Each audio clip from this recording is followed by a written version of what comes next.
Welcome back, and before we start, I would like to apologize for the last video being taken down by YouTube.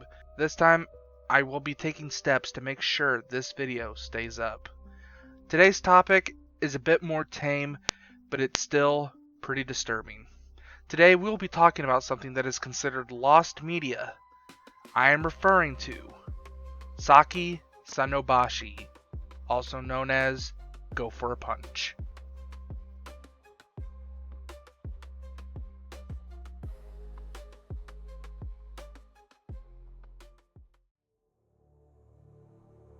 In today's society, anime is everywhere. Despite originating in Japan, anime is enjoyed around the world by many. It is either cutesy, dark, exciting, or scary. Also, there is a lot of anime out there that features a lot of gore.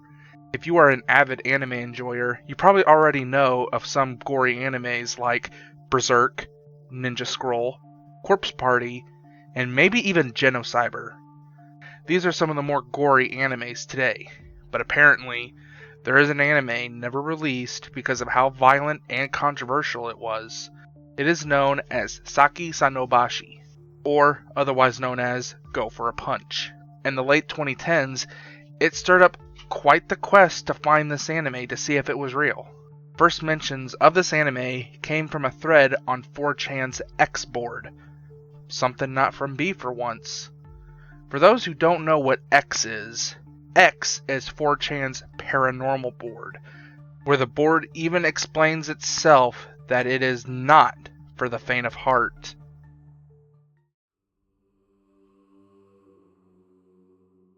On 4chan's X board, someone started the thread asking the users what is the most fucked up thing they have experienced on the deep web. While many shared their experiences, one reply caught most people's eyes. There was a lot of answers you would expect, ranging from gore and fetish videos, but one response would make this thread immortal. It was a response from an anonymous user of a gory and disturbing anime that they have seen.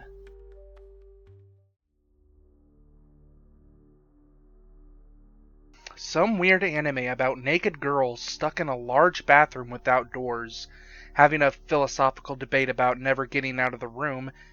After losing hope and starving for some days, everything goes downhill. They just start screaming and yelling. Then they all commit suicide, either by smashing their heads on the floor or scratching their necks to bloody pieces. One girl helped the other girl drown in the sink because she asked her to hold her because she couldn't do it. I cried myself to sleep right after watching that vid because I just didn't even know anymore. Why would anyone draw that with such precision? It was goddamn horrifying. Looked 80ish in quality, audio too. Japanese dub, English subs, lasted for about 30 minutes, no credits, but it seemed ripped. Voices sounded very young, but Japanese sound young in their 50s. Haven't found or seen it again. The name of the vid was something along the lines of Go for a Punch or something. Just the description the OP provides is pretty graphic and disturbing, but for some reason, many users who saw this reply quickly became very interested in what OP may have saw, some even claiming they have seen something very similar. He was asked many questions and provided replies going into deeper detail of the characters he saw on screen. Little, rather far apart eyes, almost like by Miyazaki. Both had bushy brown hair, and only one, the one that was drowned, had a really brightly colored hime cut. I watched it in 2011 for sure. Ask me more details if you want. I remember everything. And not just because I have partially photographic memory, but because it was really intense for me at the time. Especially because of one particular scream one girl had. It had a really strange echo to it, and it almost made me dizzy. The closest reproduction of that sound I can find is from the Shining soundtrack, Dies Irae. I changed the pitch so it's more like it. I swear if I hear the real thing again, I'll go berserk, pick related. The girl with the hime cut, but imagine her with almost white hair. I hope you have better luck than me, but at the same time, I hope you don't, because if you're anything like me, it will be pretty depressing. It just has this abstract feeling to it that doesn't go away for a long time. It definitely wins in the time record for character development. I really felt bad for all of them. There was 9 girls in the room. 8 of them looked really similar, but all their voices varied. There was not even instrumental music, just occasional ambience throughout the video. What was most unsettling about the suicide scene were the weird camera angles, and no horror music as I'd expect. Just girls softly sobbing and gagging as they ripped their necks open with their fingers. They looked like an embodiment of lost hope, and the head-smashing parts. I don't even want to go into details. The title of the video was probably not true to the original, since this is the deep web we're talking about, even less reliable source of information than shitposters on 4chan. But even if it was deleted, there should still be a way of restoring it, since it was once posted on the internet. That depends on time though. And also, sorry if I misled anyone, I'm fucking stupid. How could I forget? There were probably Japanese symbols in the title, but I had Windows XP at the time, so I could only see them as little boxes. It was like this. Some code consisting of letters and numbers. I'm not sure if the exact amount of boxes is accurate, but I'm sure there was less boxes before the English text. By the way, the layout in the site I watched it in looked similar to today's Bing Video Previewer, pic related. The search was just heating up as other users would go to other boards trying to see if any other user may have any idea of what this anime was. One user even went to the A board and asked around, /A being the anime and manga board. They didn't have any luck either, but they did, however, was able to manage to pull the name Saki Sanobashi, a name which has stuck for this supposed lost anime to this very day. Search would only deepen more and more as Anons continued to try and cross-reference any anime and anime studio they could. Theories of this being made by amateur filmmakers would also rise up, but then that would lead to many more questions. If it was an indie project, how are the voices so distinct? It was like they had different voice actors. How did they manage to get it subbed in English? Did they just have someone that was skilled in English? Did they just have an English translator on board? Why was there a lack of credits at the end? Was it a part of some bigger anime production? Every theory presented had way too many holes in it to hold water. For a few years, the interest in Saki Sanobashi would die down, and was hardly talked about. It's also a good thing to point out that Guro, a Japanese term for a genre that deals with grotesque depictions, had been steadily declining in many years.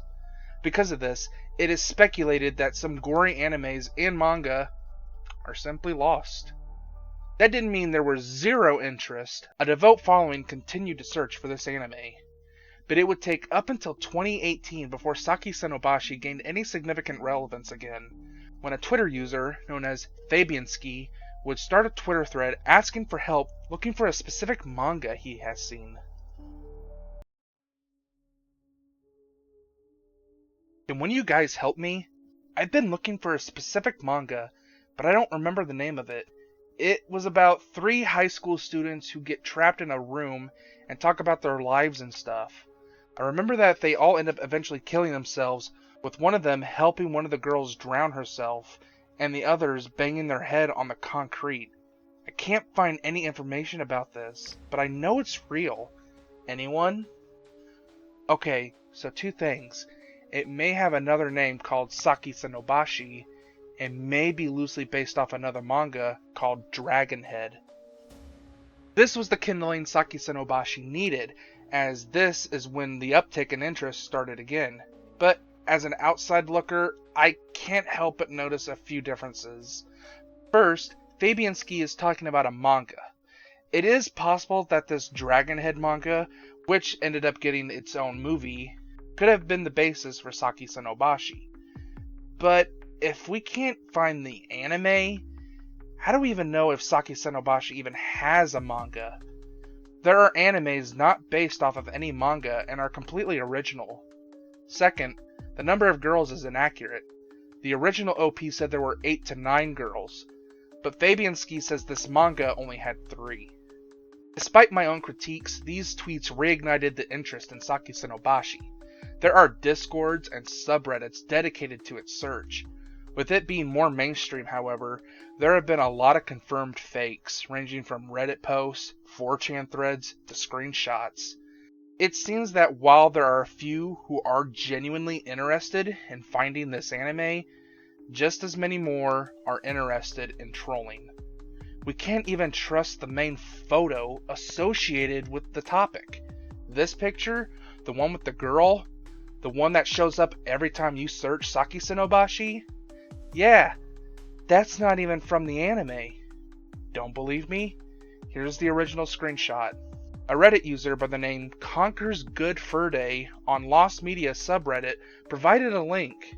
It comes to an obscure 1996 OVA titled School Ghost Stories.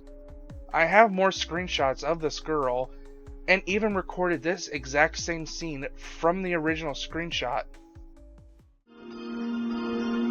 俺、関口亮太、よろしく。あれ？この人、ひょっとしてお化け？ああ。亮太！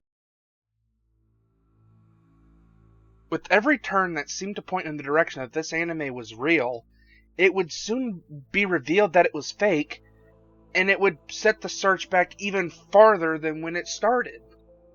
However, the worst news imaginable would soon hit the Saki Sanobashi community in the form of a Reddit post. I am the OP of Saki Sanobashi.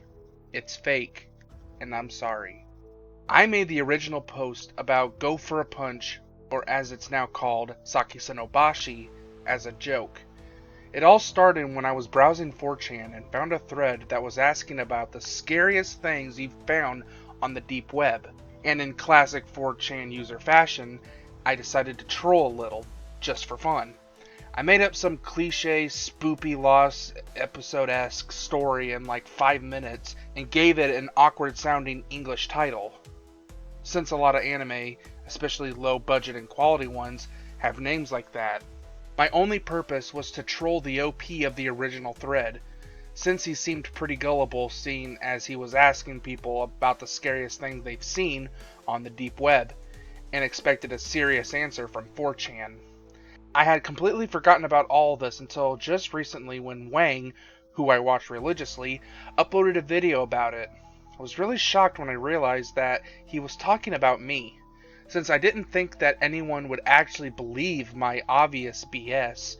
It was also pretty surreal that not only had my favorite YouTuber made a video about a stupid troll post that I made, but that so many people had dedicated their time and effort into looking for it. I didn't feel bad about tricking all of you at first. In fact, I got a pretty good laugh out of seeing how many people had dedicated so much time and effort to finding a clearly phony story. But as time went on, I started seeing more and more YouTube videos being made about the topic, and saw people who were incredibly dedicated, such as FNeo. I started to feel kind of bad, but I didn't want to put an end to the search just yet, as it was still pretty funny, especially to the discords. They're wild. All of this brings me to today, when I've decided to put an end to the stupid joke that has gone on for far, far too long. Saki is fake. I made the whole thing up as a stupid troll, and didn't think anyone would actually believe me, and I couldn't even imagine that it was possible for it to blow up to this level. I know that I'm repeating myself, but I'm honestly really flattered that so many people have gathered to search for something that I made up in a few minutes. I remember seeing a post just a few days ago where someone made a Discord to recreate Saki. I don't think anything will come of it. I'm sure that people will lose interest in the project, but I would be honored if people actually made this into a real thing. Now, I can already see many of you rolling your eyes at this. This could have been posted by anyone claiming to be the OP. But what made this particular thread stand out was the fact that he had proof. The Redditor provided the book pic he used in the original post, as well as the Bing player screenshot. Along with that, however, he also provided the EXIF data. He also provided the Shining audio from the original post as well. While these are not concrete proof that he is, in fact, the Saki Sanobashi OP, his claims still hold quite a bit, and the search was damn near killed off at this point.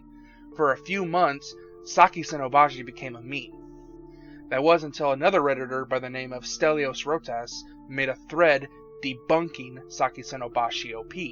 The posts have been removed from Reddit, so it's hard for me to give you a screenshot, but take my word for it, Stelios Rotas did a really good job, and I must commend him for his research. What was his evidence? Well, the audio clip from the Scream OP provided was not pitch shifted as it was in the original clip on 4chan. File sizes were also completely different from the ones on 4chan, and another thing he pointed out was the pictures that OP provided. When shared to the Discord, people also noticed that they were both shared on iOS and Android softwares. This debunking post was well received by the Saki Sanobashi community, and the search continued. However, all these debunkings are not concrete. All the evidence is circumstantial at best. We just cannot confirm that if these proofs and this debunking is at all legitimate. Unfortunately, just like the initial Saki OP post on Reddit, the likelihood of Saki Sanobashi being fake at this point is just as legitimate as this being the actual Saki OP. OP and Stelios would go back and forth with each other multiple times, posting different rebuttal threads against each other. These rebuttals would go up to 4, 5, maybe even 6 replies, and these would be lengthy. I would share them, however, Stelios' threads have been wiped, and Saki OP's account has been suspended. I can't find them. What did come out of this, however, was the subreddit Saki Sanobashi became more of a meme hub. People don't take it seriously anymore. Because of this, the subreddit Saki-sen no Bashitsu was created for those who are still interested in finding the Saki Sanobashi anime. The modern day search for Saki Sanobashi has had many twists and turns, many different theories, from people going off of leads from old Japanese films called The Lady and the Sea of Blood to Feast of the Fallen Angels. The dedication these people have in finding this anime is honestly impressive and way too complicated. I have only scratched the surface of the full lore of Saki Sanobashi, but I wanted to give you guys the more important details. There are far more other people out there dedicated into going more in-depth detail about this anime than me. Plus, I am one of those who do not believe this anime exists. I believe Saki Sanobashi is a hoax and a fake. And here is my reasoning. Do you know who this man is? This is Shigesato Itoi, the creator of Earthbound, aka the Mother series. When making the battle against Gygas, Itoi was inspired by the shock he felt when he saw the film The Military Policeman and the Dismembered Beauty. The main synopsis of the film of this policeman was killing a woman and cutting up her body so that he could hide her better. You will not find any references to this film in the game. And Itoi has claimed to remember the movie wrong. His memory does not match up to what he saw in the theater. What he does remember, though, is the disturbance he felt when he watched it. So, this is what I'm chalking it up to be. If the anime does exist, then people are remembering it wrong. Guess you can call it a Mandela effect, but even I will admit that this theory is heavily flawed, and I'm reaching quite a bit. And finally, we are at the end of the video. Was Saki Sanobashi real, or is it a troll? In my opinion, I believe it's either a troll, or a massive amount of people are remembering it wrong. I would like to thank you all for watching. If more details come out about the search for Saki Sanobashi, I will provide a video in the future. For now, I will leave it at this. We may never know the truth behind Saki Sanobashi, also known as Go for a Punch.